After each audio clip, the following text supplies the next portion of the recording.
Hi,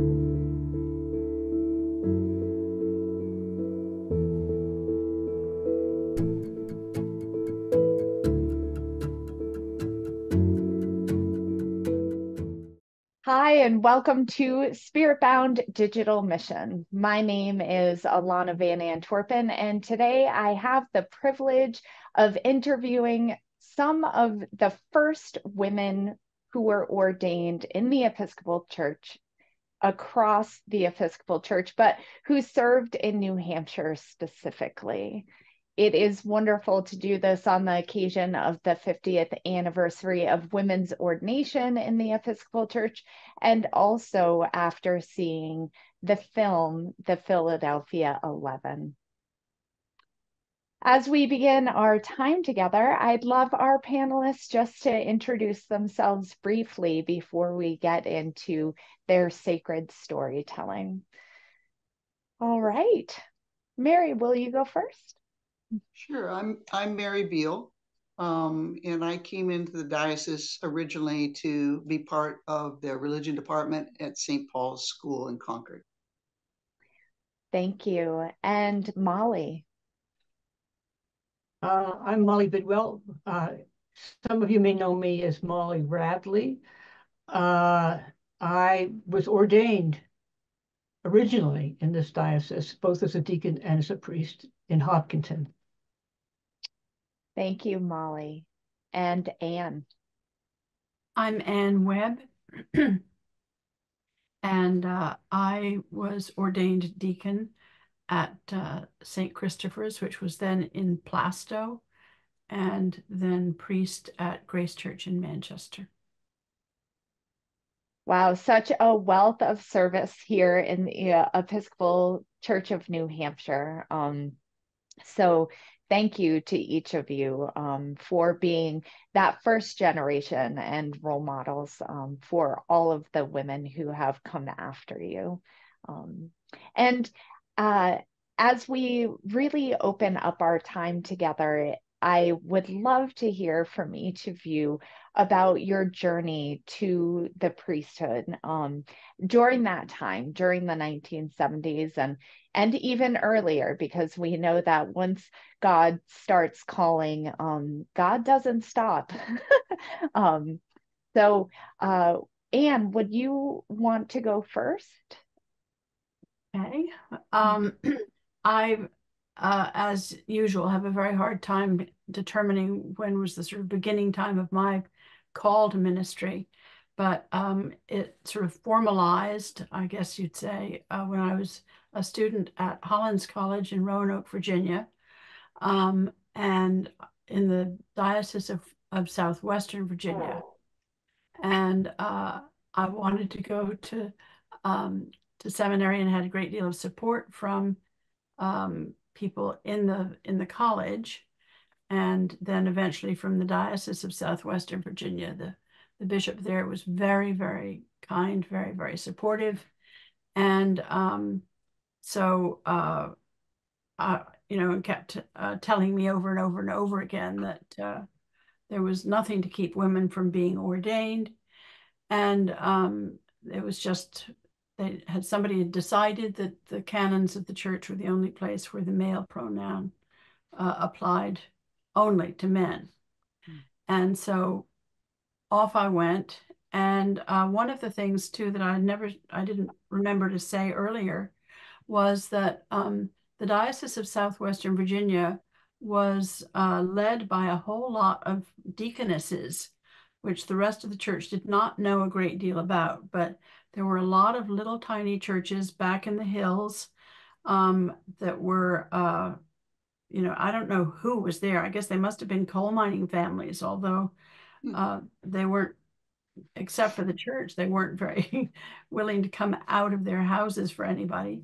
And the deaconesses did all of the church work in little parish by little parish, and about once a month there would be a male priest who would come through and give communion to everybody. So the bishop of that diocese was very well acquainted with female leadership and not at all concerned about it. So I went off to uh, the Episcopal Theological School in Cambridge, getting there in 1966. And there were some women there, not a great many, but John Coburn, who was then the dean there, had been letting people in for a long time, including some of the Philadelphia women, Philadelphia 11. And they weren't there when I got there, or Molly, but they had been around, and some of them were present in other ways. And and after graduating from there, of course, nobody was ordaining any of us. I married my husband, and we came up to New Hampshire, and I was absolutely astonished to find that nobody in New Hampshire was aware of the fact that women could not be ordained, except for the rector of the church that my husband was serving. He was quite aware and quite threatened by the whole idea. And so he told me to abandon all hope of anything along those lines, which, all right. And eventually he left the diocese, which was fine with me.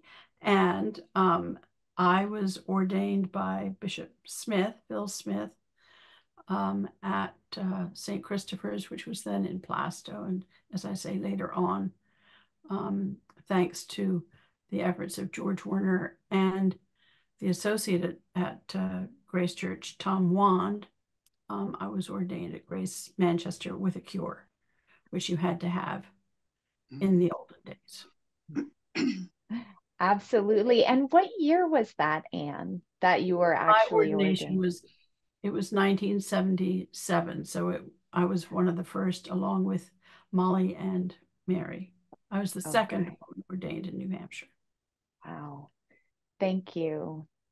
Thank you for sharing. And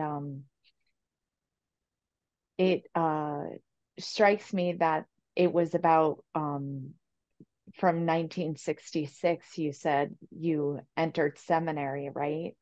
So it was over a decade's journey during that time. So, yeah. Because all I cared about was parish ministry. I wasn't smart enough to go to St. Paul's School. Oh, well, speaking of St. Paul's School, let's turn to Molly, since she was the original recruiter from St. Paul's School for women's clergy. Molly, how about you?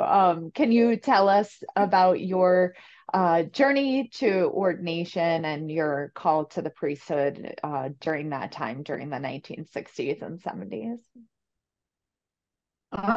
Sure. I went to Hollands too, and we were both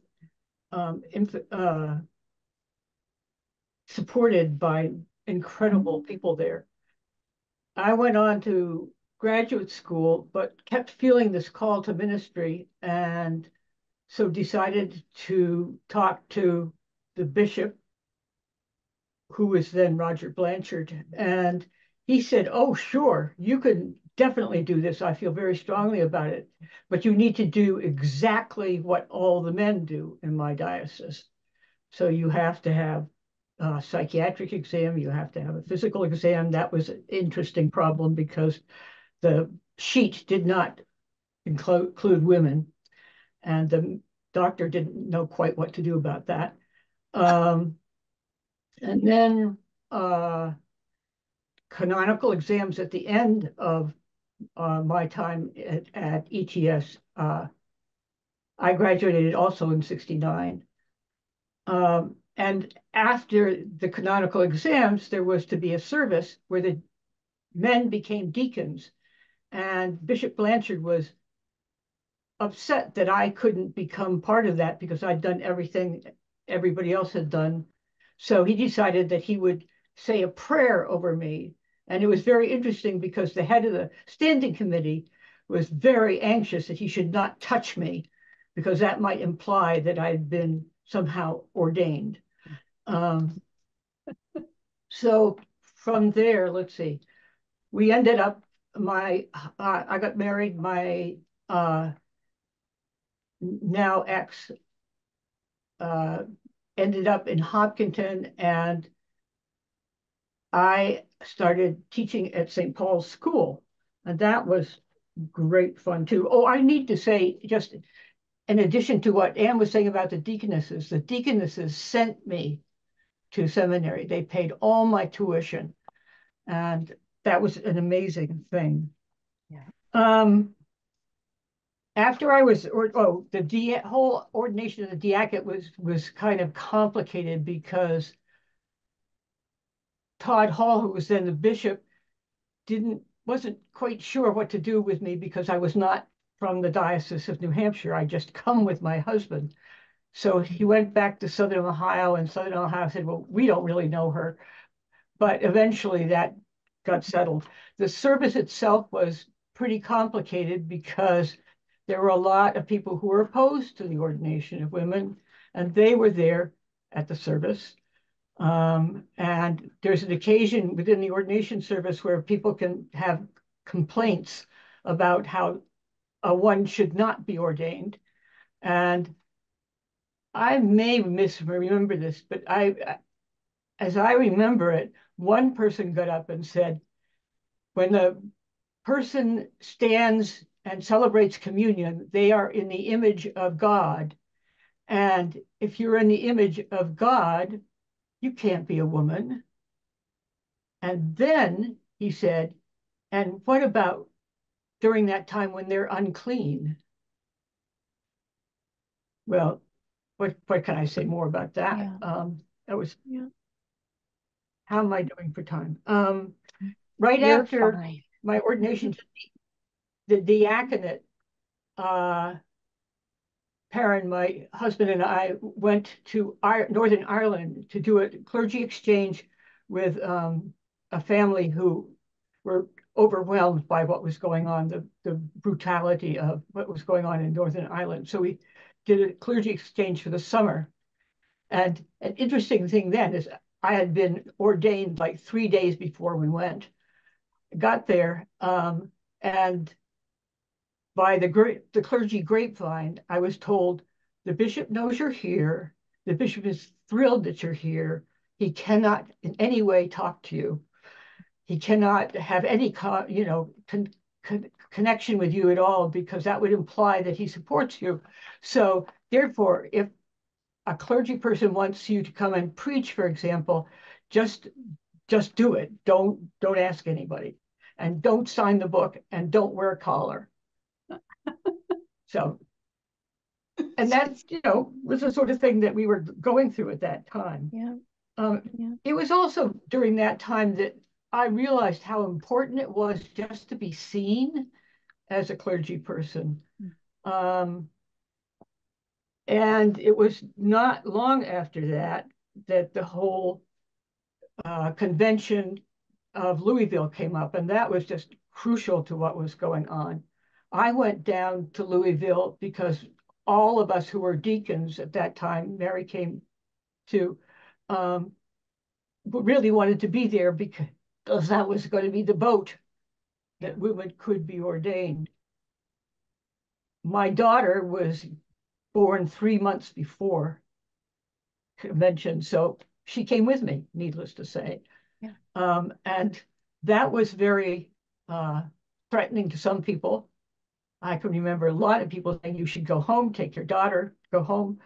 And it was only the diocese, like the diocese that from like Taiwan and Ecuador and all those places, those convention people wanted to have pictures with me and my daughter. Yeah. Yeah. Not the white women. Yeah.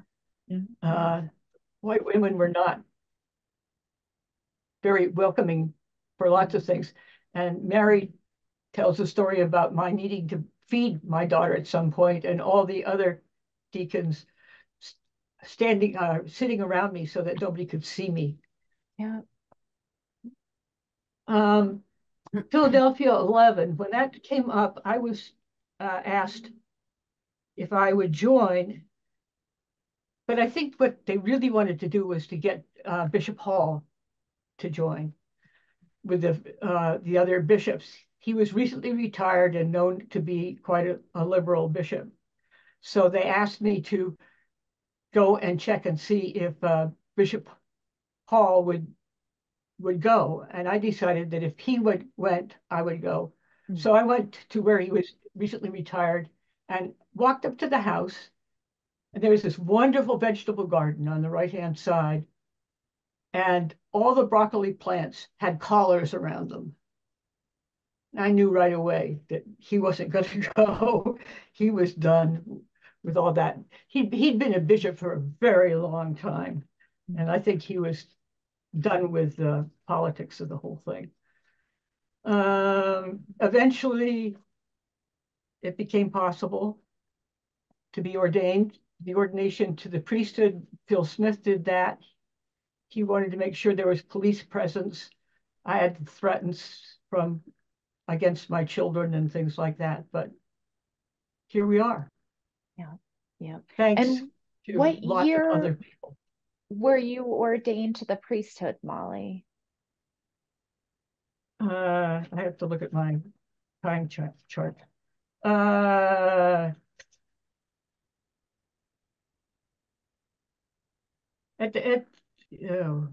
ordained to the diaconate in 72, and so it was the first year. What was the first year? I don't 1977. remember. 74? 77. 77. Okay. Yeah. Thanks. Yeah. Wow. Thank you so much for sharing. And also, I'm realizing listening to each of you, it's just the layers of standing on the shoulders of those who have gone before us and the powerfulness of those women deacons to really lift up the ministry of the next generation. And also, I really just love that image of you at General Convention nursing your daughter and, being protected by the community. In a way. And, even that I think is a witness that is transformative, right? Because up until that point, that wasn't even a possibility as an embodied witness of what ministry is and how God calls the church to really manifest that sense of inclusivity in ministry. So thank you. And Mary, you're next. Yeah, I'll just be quick here. As a kid growing up, I had two main interests. One was religion and one was art. And I ended up pursuing both of them. I really, as a kid, I read tons of stuff and I questioned just about everything about the church.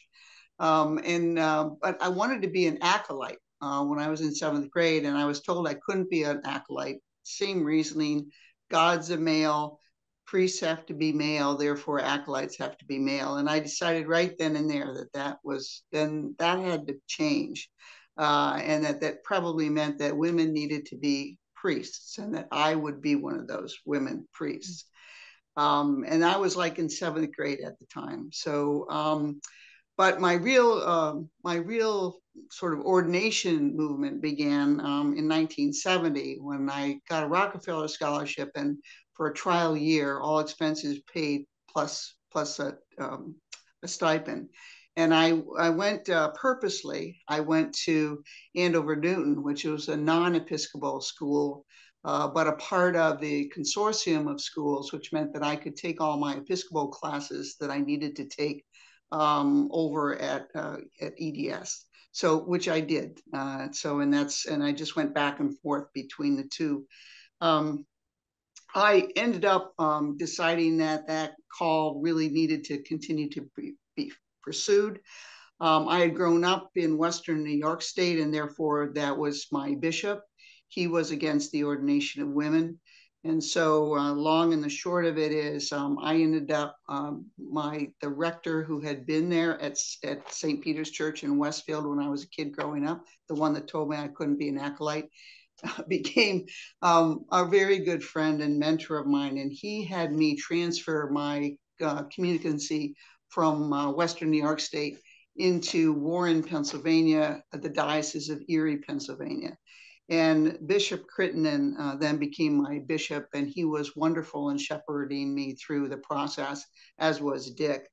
In that, Bishop Crittenden, similar to Molly's experience, he made sure that every T was crossed and every dot was dotted to make sure that I fulfilled every single solitary requirement that a male would have had to for ordination to the priesthood.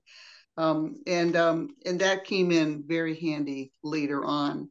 I went to General Convention, as Molly said, in 1973 with great hopes that that it would really, the ordination issue would be passed.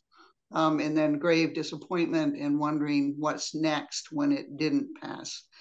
And that question got accentuated because Bishop Crittenden retired to Mexico, actually, and his replacement, Bishop Donald Davis, became the Bishop of Erie, and he was not a convinced supporter of women's ordination. So I also was privy and had gotten a phone call from Sue Hyatt asking me if I wanted to participate in ordination, Philadelphia ordination, but also telling me that it was important that some of us stay unscathed in the church because she had no idea what would happen other than there would be a lot of fallout, whether or not they would ever be able to be hired by a church or go into a parish ministry at all. And she really cautioned me to think about that and to, be one staying within as much as I could. It was also true that at that time I had already submitted my resignation to Trinity Church in Warren to go back to school to get a Master's of Education degree, figuring, what was I going to do with a fine arts degree and a theology degree that I couldn't get very far with. So, so I didn't think it was fair for the people of Warren who had supported me so much, and Dick, who had supported me, to leave and do Philadelphia and leave them with the fallout of what would happen. And there was tons of fallout, as we know. So what happened eventually was when the 1976 National Convention went ahead and approved the ordination of women, I took some time to think about, was I ready? Was I going to be able to continue this or not? Finally decided, yes, I really do need to continue to pursue the call. And so I asked the standing committee that had tabled my application for priesthood, I asked them to untable that application for priesthood. And the long and the short of it is, after a lot of back and forth with Bishop Davis, eventually he suggested that I needed to come back, and I was actually ordained to perpetual diaconate and not to the deacon in the process of ordination to the priesthood. And so I called Bishop Crittenden. I took a while to track him down in Mexico. I called him, explained what was going on. Crittenden called Davies and assured him that that was not the case. That had never been the understanding at all in terms of my ordination. And then I got a phone call after that from Bishop Davies, who finally fessed up and said, I'm sorry, Mary, but I just can't ordain you to the priesthood because I'm afraid of the fallout in the diocese. There are so many people opposed to it. And so I suggested to him, why don't you call Bishop Crittenden and see if he will come back and do my ordination to the priesthood, which he did. And so it was really a wonderful time having Bishop Crittenden back as the person who ended up ordaining me to the priesthood. I really didn't want Davis's name on my certificate of ordination. So it was really nice to know that it would be Bishop Crittenden's seal and signature on that piece of paper, which I have in my study. And then, as I said, you did have to have a cure. Exactly, back then you definitely had to have a cure. And my cure, thank you, Molly, was to enter the religion department at St. Paul's School, and that's what brought me to the New Hampshire. And and I have Molly to thank for that. I called her up and said, Molly, I'd like to do a school ministry, I think, to start with, and what do you know? And she said, strange it should be, but today, one of our religion department members just retired, and she set me up with dean of faculty, and so on. And that was history. And then eventually in 1982, I became the vicar of Grace Church in East Concord, one of very few women in the diocese at that point, also, who were actually serving a parish and operating in a parish. And that's a group that I still really hold dear to my heart. Little Mission Church, great folks, really. And but there's just one story. I did conclude with that before, and it's just one Sunday in my tenure there, kind of early on, I had a male colleague come in and take the Sunday service for me. And when I got back, the mother of a very young boy couldn't wait to tell me that during the service, he had looked up to her and said, "Can boys be priests too?" And so that's the image of who stands at the altar, and is really a powerful one. And I think we always need to remember that. Amen. Amen. And I love that. It's just like kids can just cut through and speak from their experience, and wow, what a transformation in a generation for a little boy. In a generation. Yeah. Yeah. That's amazing. So I wanted to ask each of you, now that we have the kind of tapestry of your individual stories, and then your story as also a community of clergy women in New Hampshire. I just wondered if the film The Philadelphia 11 conveyed accurately what it was like during that time as a woman discerning ordination, if it was consistent. Some of you touched on it a little bit, in what ways the film resonated or didn't resonate with each of you. The first time I saw it, I was just absolutely bowled over, and I was surprised at that.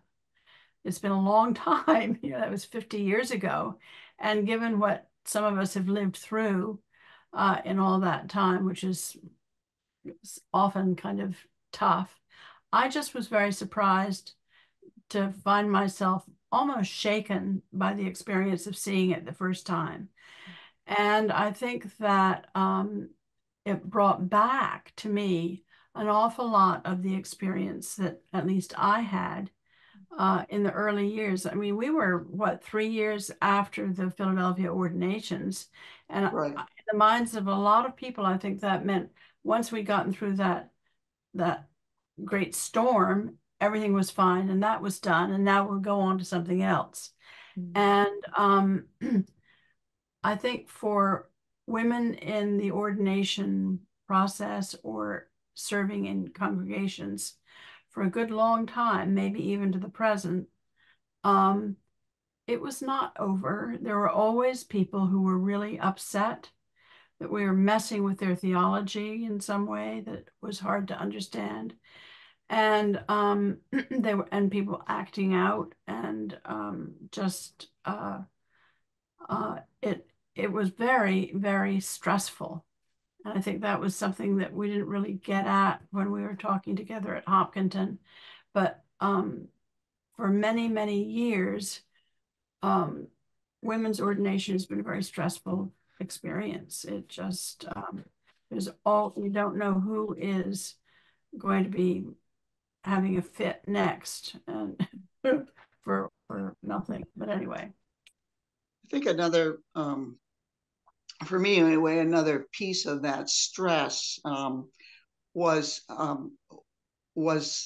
what you're shouldering in terms of the imaging, and it's almost as if men can screw up time and time again. Women cannot, at least not back in the 70s and early 80s. I mean, you really had to be on your A game all the time, and really because you represented this new thing, then people's experience of this new thing had to be a positive one in order to make it good for people who were coming after. And I know I personally always felt the burden of that, of always trying to make sure that the image being projected was a positive image for women's ordination. And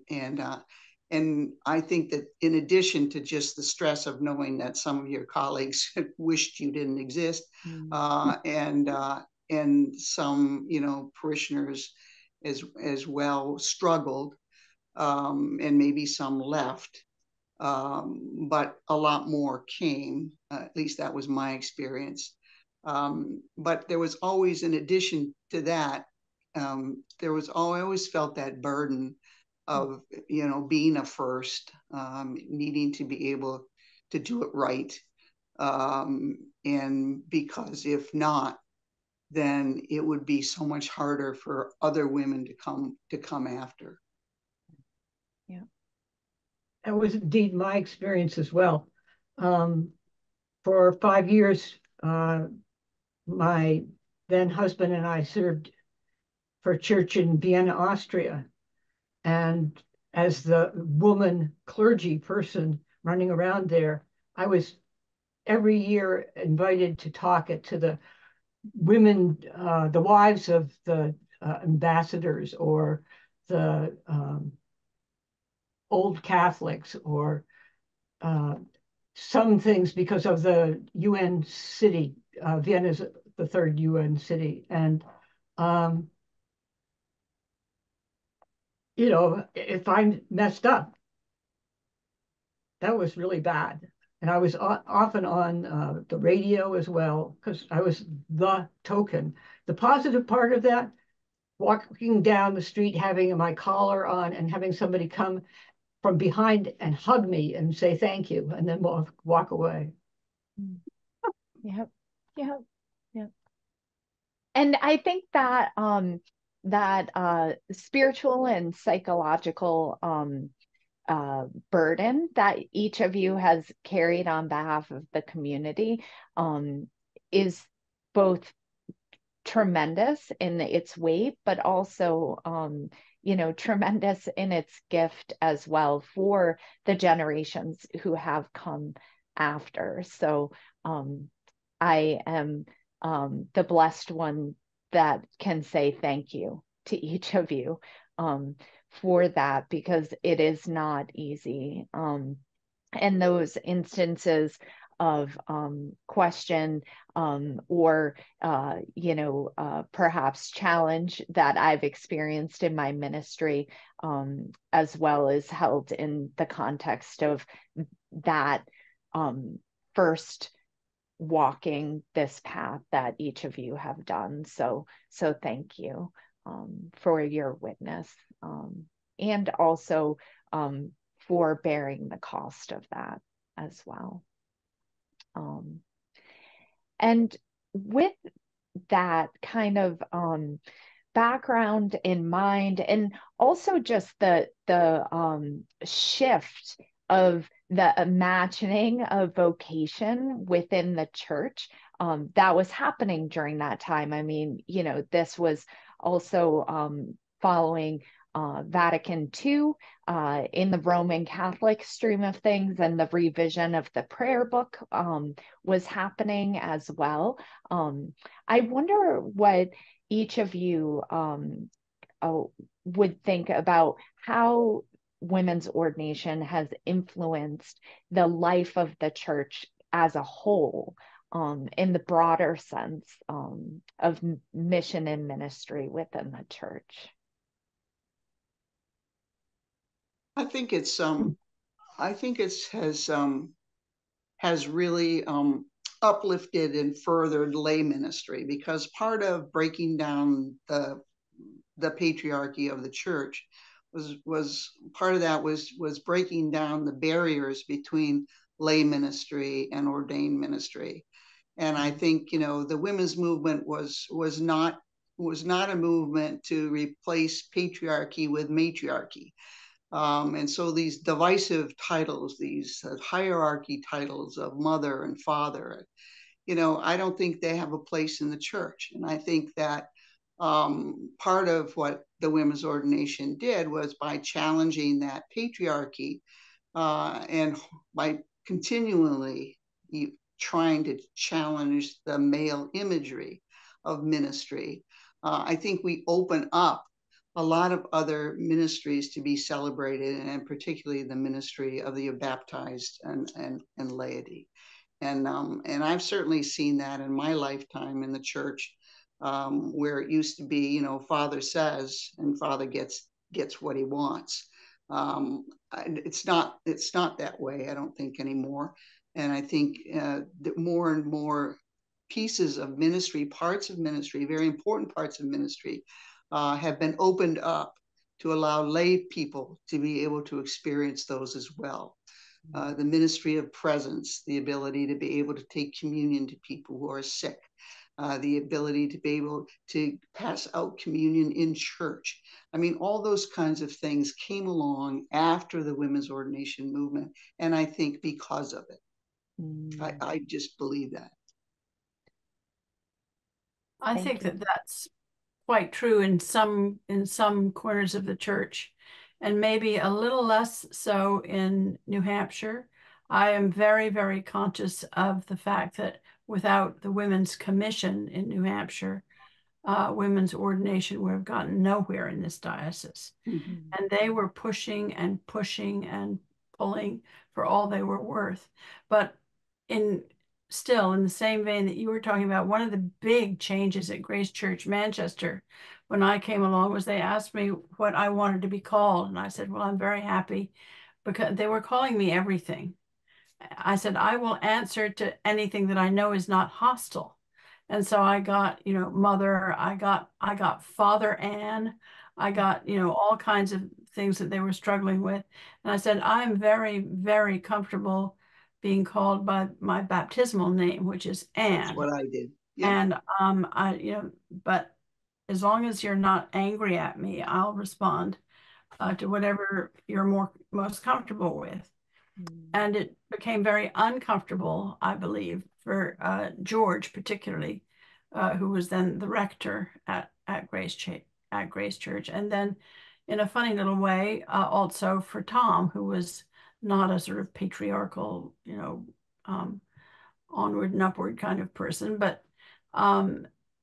because as soon as everybody started calling me Anne, guess what? Father turned into George or Tom, and they didn't really go for that big time, but they mellowed out and they finally were okay with it, I think. But that was sort of fun, yeah, to see that happen. Absolutely. And Molly, how about you? What influence do you see women's ordination on the church as a whole? The first thing that came to mind is a T-shirt that I recently received, and I'm sure you've seen it, that says, love your neighbor, no exceptions.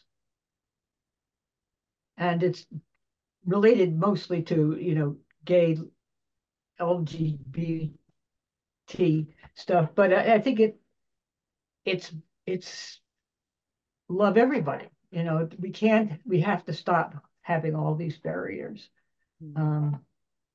presumed or not.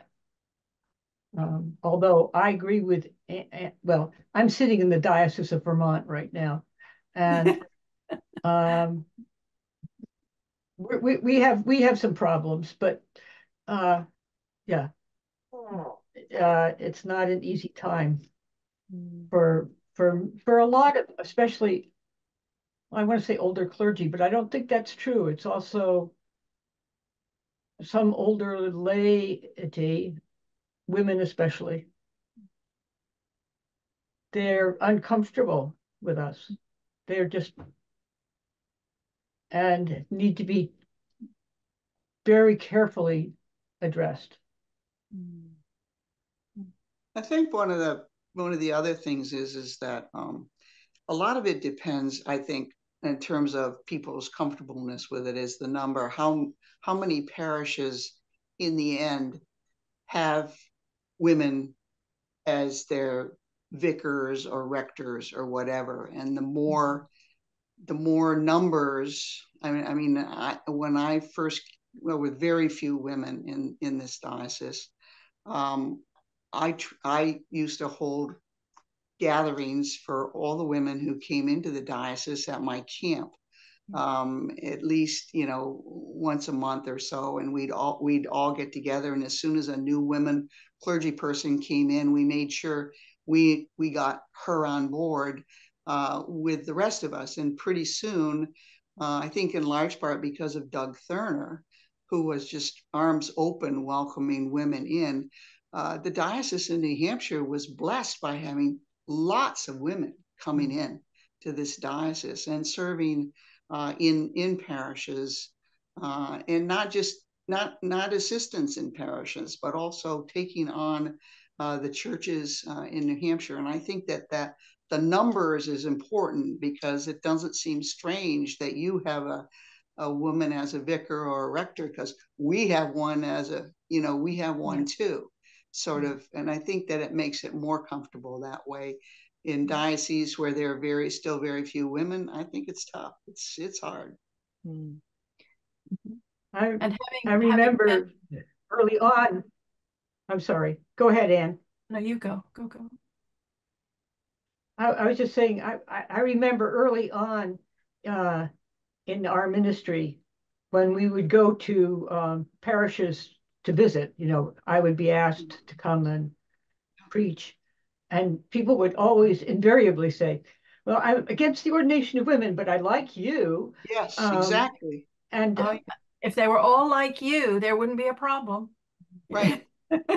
Yes, right. Right. Well, and Mary, just thinking about what you were saying in terms of the numbers, I was the only woman in a parish in the Diocese of New Hampshire for several years. Right. Finally, Frances Potter came along, and she was an assistant at St. Paul's, Exeter. Well, first at Exeter, yeah, and then at St. Paul's Concord, and then she quit the whole thing.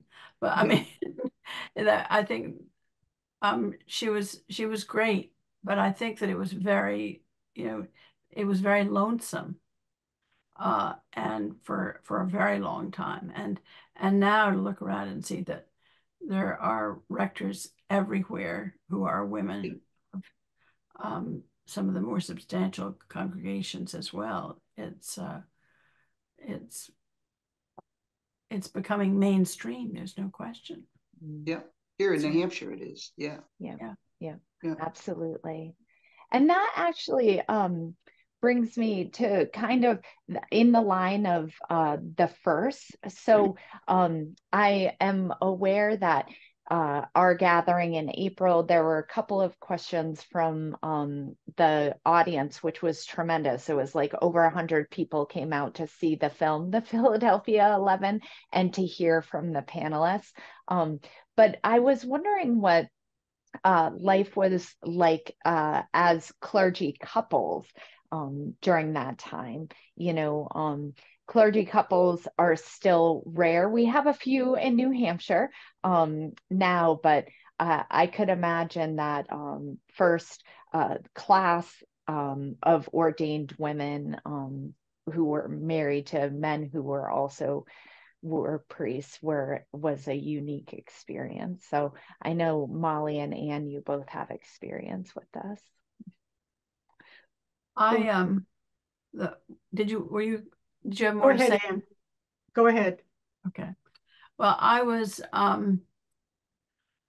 reflecting on this and talking to my husband about it and wondering if there was something that ought to be said. And he said, well, you might want to talk about, what it was like to go on an interview.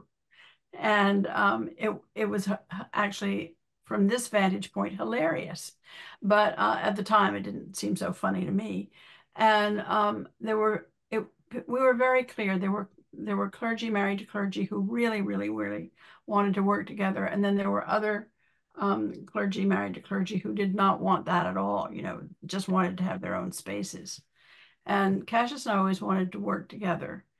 And so we eventually started looking for places that would be willing to take us as a team or that would think that was a nice idea. And we interviewed in several places where we started to think the one question everybody always seems to be asking us is, well, in a situation like that, who's in charge? And we would look at each other and say, oh, who's in charge? And we didn't really have very good answers for that. And but I was thinking about that and thinking, who's in charge doesn't come up in many, unless it's somebody wondering whether the priest gets the priest's way or the congregation gets the congregation's way. And on the staff, it's always assumed the rector gets the rector's way.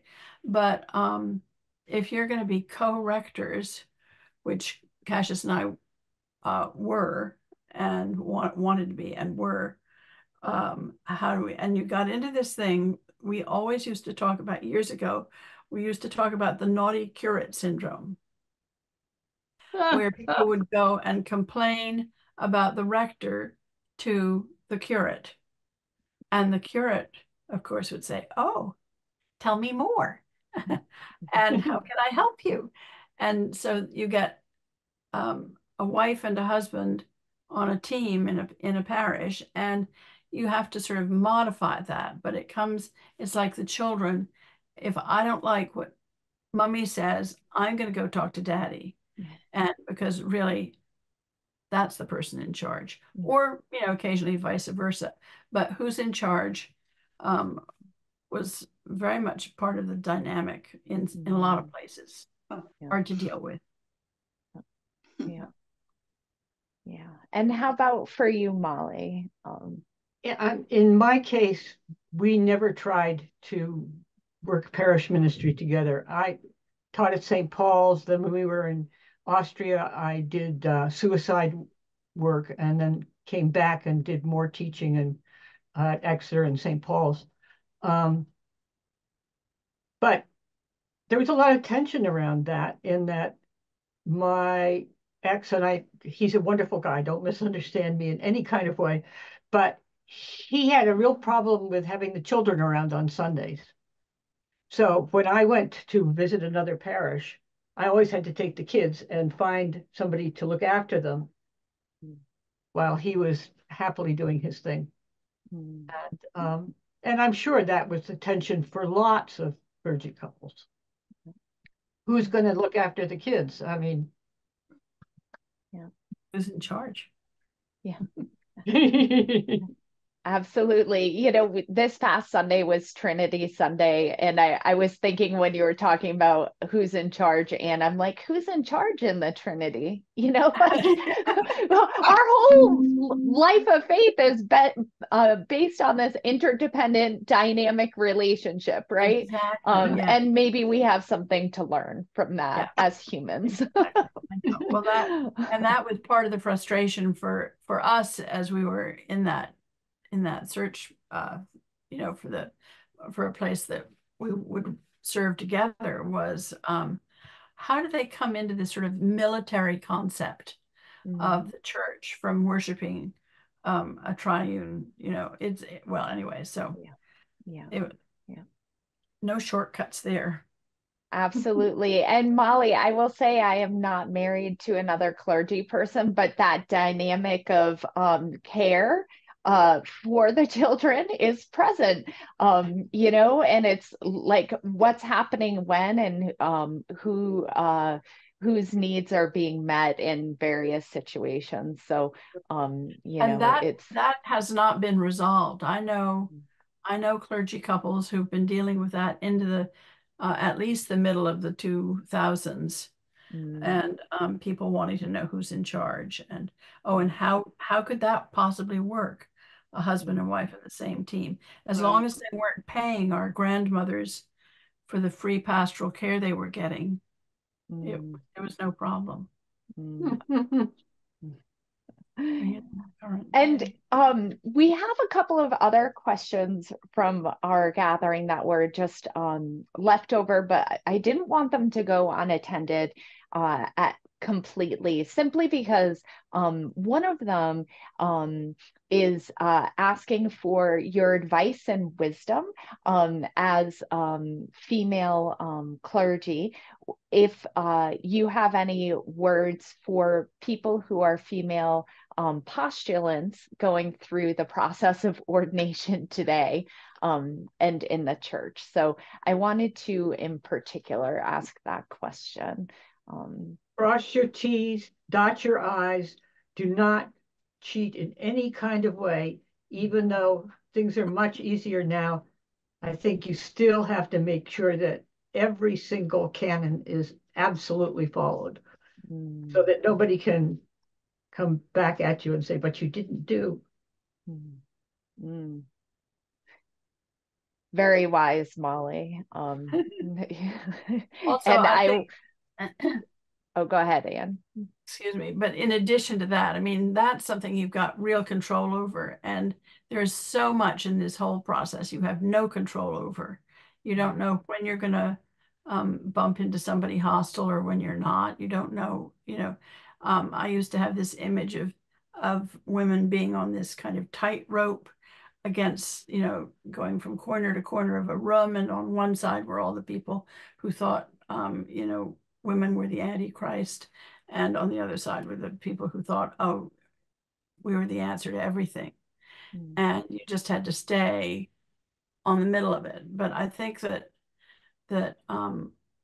what probably is the only thing I can imagine suggesting to anybody is just to take a deep breath and learn how to be by yourself and still and quiet and listening to God on a regular basis.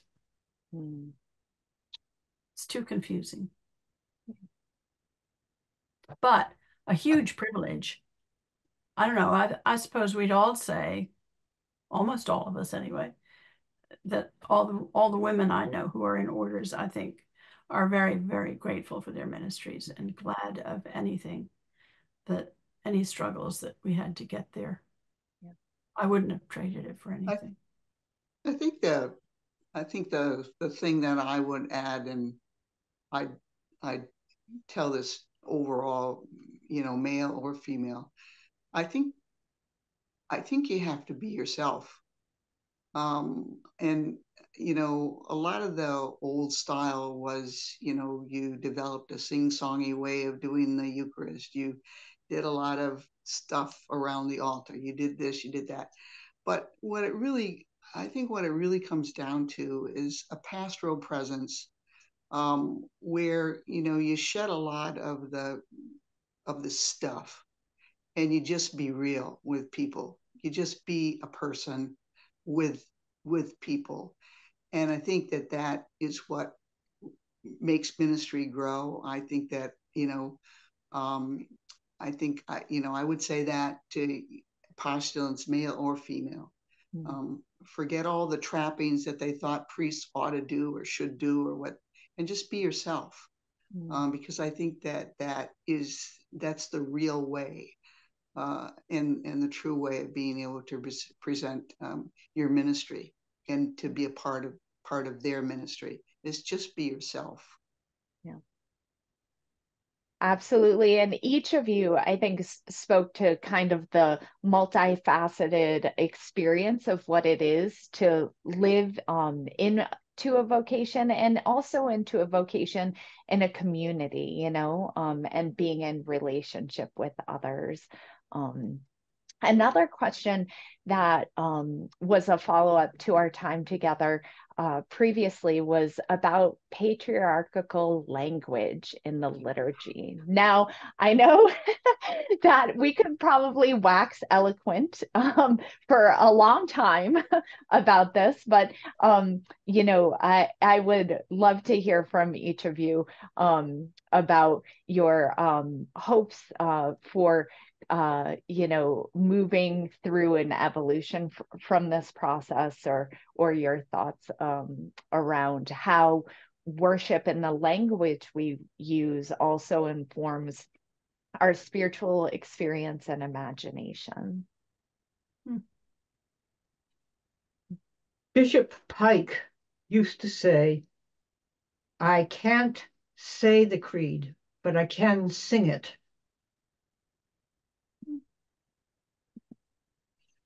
Yeah. That's been very helpful to me. Yeah. Got that. Yeah. You wanna unpack that a little bit for people, Molly? Well, what Bishop Pike, or what it means, Bishop Pike is arguing that if you say the creed, that you agree with every single word of it. But if you sing it, that somehow that moves it into a different realm of not being rigid, not being dualistic, not being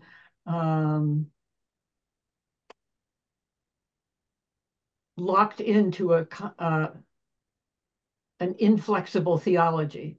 Right. I think that's helpful for people to know what you meant by that. So thanks. Yeah. I think we've got a long way to go on patriarchal language, and unfortunately, I'm beginning to feel like we're going backward. That people aren't paying as much attention. Maybe it's just the place I worship or whatever, but I do feel that there was a while when we were making a very conscious effort to look at our language and to be more inclusive, and to use the mothers of our faith in Eucharistic prayers as well as the fathers of our faith. Yeah. And a lot of that is just sort of not being focused on as much as it was. I'm also concerned around all the father language that started up again in the church, and for a while that was really on the down. But now I'm afraid, you know, we've got some of the younger priests coming up. It seems to me they're wanting to be called father. And to me, that means we're going backwards in terms of our language, and in terms of that inclusiveness that I talked about earlier. So I see some of it being very discouraging in terms of what's happening in terms of language and imagery in the church right now, and I find that's discouraging for me. It seems like we're not making progress creatively along lines that we should. Well, I would be very discouraged if I had that sense of things as well, and I don't. So maybe it's got a lot to do with where you worship on a regular basis. Cassius and I have the privilege of bopping all over the place. In New Hampshire, we don't have that language problem at all. And maybe that's got something to do with the parish and the rector, probably. Even in Washington, where we go to a couple of other places, we don't have that sense of things. But I find it very disheartening when young men come up and want to be addressed as father so and so. And I know it's none of my business, but Well, maybe it is my business. I don't know. Molly, when you were talking about Bishop Pike, I was thinking about confirmation classes, because I think at my ripe old age, I counted probably 6,000 confirmation classes that I taught year after year after year after year in all the parishes that I was in, and the ones whose confirmation classes I had to do because they were between rectors and they couldn't imagine not having a priest doing the confirmation class. So, but one of the things that we always had was the creed, and I made them memorize it. There were a lot of things I made them memorize for their, I said, I'm afraid you're going to graduate from church when we finish this class, and I want to make sure your spiritual backpack is full. And so I had a whole pile of things they had to memorize. First, the general Thanksgiving, but then we got into various things like the creed. And I said, now, I don't want to argue with you about this creed and what you believe and what you don't believe. It doesn't matter, because these days we're saying we believe ... which means to me that even if you don't believe it, somebody in the church gathered somewhere believes it. And that's good enough, because we are community. And, we believe certain things. And so maybe that's the same as singing the creed instead of saying it too. It translates in the music of the thing.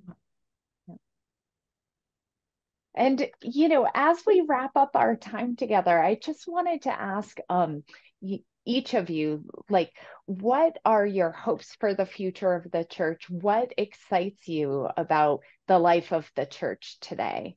Don't all speak at once. Yeah, really. Yeah, really. I know we've just spent all this time talking about the trials and the tribulations, and oh yeah, there's more to that, isn't there? Well, one of the things that excites me about it is the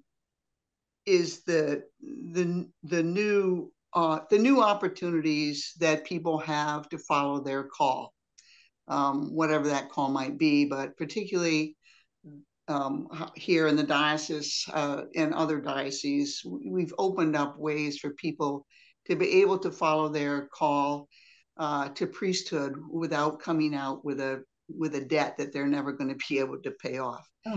So I think these schools of ministry that are being set up and that we're doing here in New Hampshire, I think that those are the lifeblood of the church, and something that I very much support. My hope for that process will be that it doesn't end up being, a two-tiered priesthood, like those who went to seminary and those who didn't go to seminary somehow. That's always the danger of that, and I hope and pray that doesn't happen, and that those schools for ministry can really feed the church with new blood and new life, because it allows people who couldn't otherwise be able to pursue that priestly call to be able to do it. Yeah. Sorry about that. That's all right.